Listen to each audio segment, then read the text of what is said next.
عمر فاروق رضی اللہ تعالی عنہ، حضرت سیدنا ابو موسیٰ اشعری کہتے ہیں کہ میں نے نا صفائی کی، مال غنیمت کی میں نے صفائی کی تو ایک دینار مجھے نا کہیں پڑا ہوا مل گیا، تو فرماتے ہمیں اجازت ہوتی تھی کہ ایک دینار ہم اپنی مرضی سے کہیں خرچ کر سکتے، اگر آپ ناراض نہ ہوں تو ہمارے ہاں جب چیئرمین صاحب ناظم صاحب ٹھیکے دیتے ہیں تو ٹھیکیدار ان کا چھوٹا بھائی ہوتا ہے یا چچا کا بیٹا ہوتا ہے یا خالہ کا بیٹا ہوتا ہے، وہ خود ناظم ہوتے ہیں اور ان کا چھوٹا بھائی ٹھیکیدار ہوتا ہے، یعنی وہ نا سارا کچھ گھر کے اندر ہی رہتا ہے، گھر کے اندر ایک پیسہ دیتا ہے دوسرا واپس اس کو واپس کر دیتا ہے، گھر کے اندر ہی۔ اب تو خیر ہمارے لوگ سمجھدار ہو گئے، ایک بندہ ایک سیاسی جماعت میں ہوتا ہے، دوسرا دوسری میں، اور تیسرا جس کی بھی حکومت آئی حکومت تو ہماری رہے گی نا، ایک بندہ تو ہے نا اس جماعت میں، یہ اچھا لوگوں نے ایک طریقہ نکالا ہے۔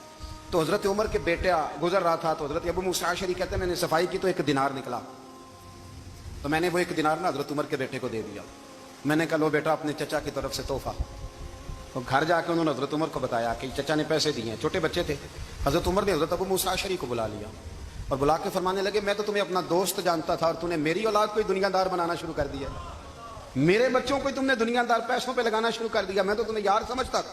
فرمایا تمہیں چاہیے تھا میرے بیٹے کو نصیحت کرتے کہ بیٹا پیسوں سے رب راضی نہیں ہوتا، اس کی رضا والے کام کیے جائیں تو رب راضی ہوتا ہے، اور فرمایا تمہیں کوئی اور گھر نہیں ملا تھا تباہ کرنے کے لیے، میرا ہی گھر ملا تھا، اٹھاؤ اپنا دینار اور خبردار آج کے بعد میرے بچوں کے ساتھ یہ والی نیکی نہ کرنا۔ اور ہمارا کیا سٹیٹس ہے، دوستی ہے یہ اس سے جو تحفے زیادہ دے، جو بچوں کو خراب کرنے میں مدد زیادہ کرے اس کے ساتھ جرانا۔ حضرت عمر نے گھر پہ اور سب سے بڑھ کر اپنی ذات پہ توجہ کی۔ حضرت ابو مالک رضی اللہ تعالیٰ عنہ کہتے ہیں میں عمر کے پیچھے پیچھے ایک باغ میں گیا، اکثر اس باغ میں جایا کرتے تھے، اور عمر جا کے نا تو درخت کے نیچے بیٹھ گئے اور فرمانے لگے او امیر المومنین اللہ سے ڈر جا، ورنہ جس رب نے حکومت دی ہے وہ عذاب بھی بڑا دے گا، ڈر جا رب سے۔ کبھی ساری زندگی حضرت عمر نے اپنا کوئی تعارف نہیں کرایا، کبھی نہیں۔ ایک بندے نے آپ کے سامنے تعریف کر دی آپ کی تو فرمانے لگے تو خود بھی ہلاک ہوا اور مجھے بھی ہلاک کر دیا، کیا ضرورت پڑی ہے میری تعریفیں کرنے کی، اتنی دیر میری تعریف میں لگائی، اللہ کا ذکر کرتا رب تجھے ثواب دیتا، حضور پہ درود پڑھتا تو رب تیرے اوپر رحمتیں نازل کرتا، کس چکر میں ہے؟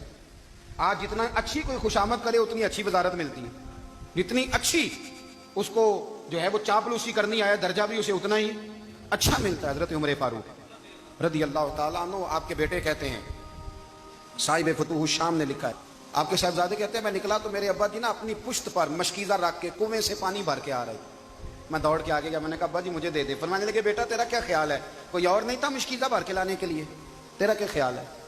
کہا ابا جی بڑے لوگ تھے پر آپ کیوں اٹھا رہے ہیں؟ فرمانے لگے نفس نا ذرا میرا بڑا ہو گیا تھا، اسے ذرا ذلیل کر رہا ہوں، ذرا اپنا محاسبہ کر رہا ہوں، یہ مجھے کہہ رہا تھا تو بڑی چیز ہے، تو میں نا ابھی مشکیزہ گھر رکھ کے آؤں گا، پھر تیری ماں نے مجھے کہا ہے کہ گھر میں لکڑیاں کوئی نہیں جلانے کے لیے، پھر میں جنگل سے لکڑیاں کاٹ کے لاؤں گا، اب میں امیر المومنین بن کے نا تو میرا نفس تھوڑا بڑا ہو گیا۔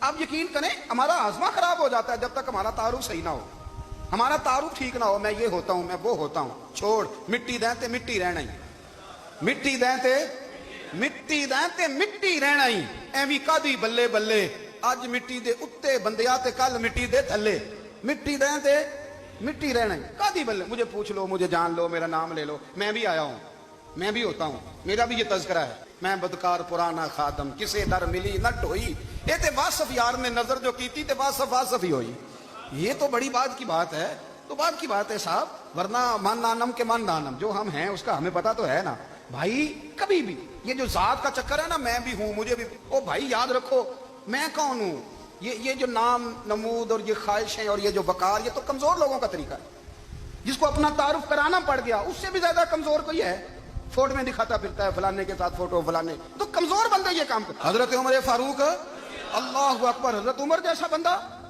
24 لاکھ مربع میل کا حکمران، اور شاہ روم کو خط لکھ کے کہتا ہے میں منت نہیں کرتا میں حکم دیتا ہوں، اتنا تگڑا بندہ۔ جنگ قادسیہ کے لیے حضرت سعد بن ابی وقاص کو بھیجا، فتوح الشام پڑھ کے دیکھیں، حضرت عمر بڑے پریشان ہیں، اتنے دن ہو گئے کوئی رپورٹ ہی نہیں آئی، اب تو موبائل ہے نا، ایک ایک منٹ کی رپورٹ لیں آپ، بلکہ آپ ایک منٹ کی فوٹو لیں، آپ رپورٹ تو دور رہ گئی۔ حضرت عمر فاروق رضی اللہ تعالیٰ عنہ بڑے پریشان ہیں کہ قادسیہ میں حضرت سعد بن ابی وقاص کے ساتھ لوگ جہاد کرنے گئے، رپورٹ کوئی نہیں آ رہی، اتنے پریشان تھے کہ باہر نکل کے نا اس رستے پہ بیٹھ جاتے جو رستہ قادسیہ کی طرف سے آتا تھا، اس جو بھی آتا جاتا پوچھتے جنگ کے کیا حالات ہیں۔ ادھر جب اللہ نے فتح دے دی نا تو حضرت سعد بن ابی وقاص رضی اللہ تعالیٰ عنہ نے ایک قاصد کو خط دے کے بھیجا، کہنے لگے عمر کے پاس جاؤ انہیں اطلاع دو کہ الحمدللہ اللہ نے اسلام کو فتح عطا کر دی. یہ حضرت عمر کو جا کے دینا, وہ بڑے پریشان ہوں گے. وہ جو اس زمانے میں اس طرح ہوتا تھا کہ کئی دور دور سے صحابہ جو دوسرے شہروں کے ملکوں کے رہنے والے ہوتے تھے وہ بھی آ کے شامل ہو جاتے تھے جہاد میں.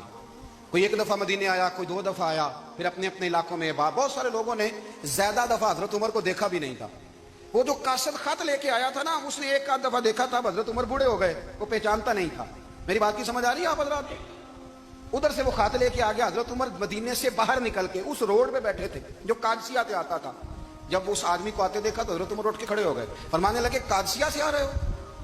وہ کیا کہتا ہے, پھٹے پرانے کپڑے, ٹوٹے ہوئے جوتے, سر پہ پرانی پگڑی. کہنے لگے غلام مدینے کے رہنے والے ہو؟ حضرت عمر کہنے لگے ہاں مدینے کا ہوں. کہا میں قادسیہ سے آیا ہوں, الحمدللہ اللہ نے اسلام کو فتح دے دی ہے, الحمدللہ کفر کی کمر ٹوٹ گئی ہے. اس نے یہ بات کر کے تو گھوڑے کو ایڑی لگائی, گھوڑا دوڑنے لگا مدینے کے. حضرت عمر بھی ساتھ ساتھ دوڑ رہے. فرمانے لگے اچھا بتاؤ خالد بن ولید کا کیا حال ہے؟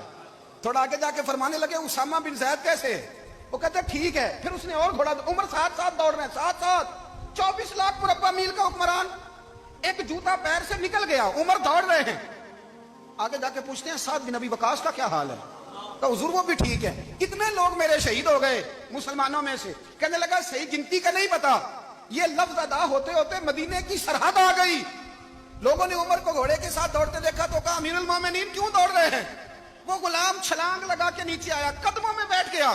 کہنے لگا حضور آپ نے بتایا ہی نہیں آپ امیر المومنین ہیں. آپ فرمانے لگے کیا بتاتا, میں تو اونٹ چلانے والے کا پتر ہوں, کیا بتاتا.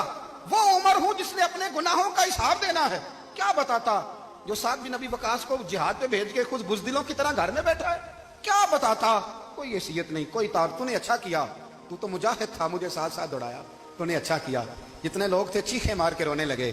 حضرت فاروق اعظم سے کہنے لگے عمر جب تک تیرے جلوے رہیں گے اللہ کامیابیاں ہی عطا فرمائے گا, جب تک تیرا رنگ رہے گا اللہ تعالیٰ نوازتا ہی رہے گا. کچھ نہیں, کبھی اپنا آپ ظاہر ہی نہیں کیا. بہت بڑے تھے, بہت بڑے تھے حضرت عمر, بڑے تھے, لیکن ساری زندگی اپنے محاذ. حضرت ابو رافع غلام تھے, قرآن پاک بڑا سونا پڑھتے تھے. حضرت عمر جب بھی انہیں ملتے کہتے ابو رافع تو عمر سے اچھا ہے, قرآن بڑا شاندار پڑھتا ہے. تو وہ کہتے حضور اگر میں قرآن صحیح پڑھتا ہوں تو آپ کو قرآن کی تشریح زیادہ صحیح آتی ہے, آپ بھی تو مجھ سے افضل ہیں. تو آپ فرماتے نہیں پھر بھی تو مجھ سے افضل ہے. کیوں؟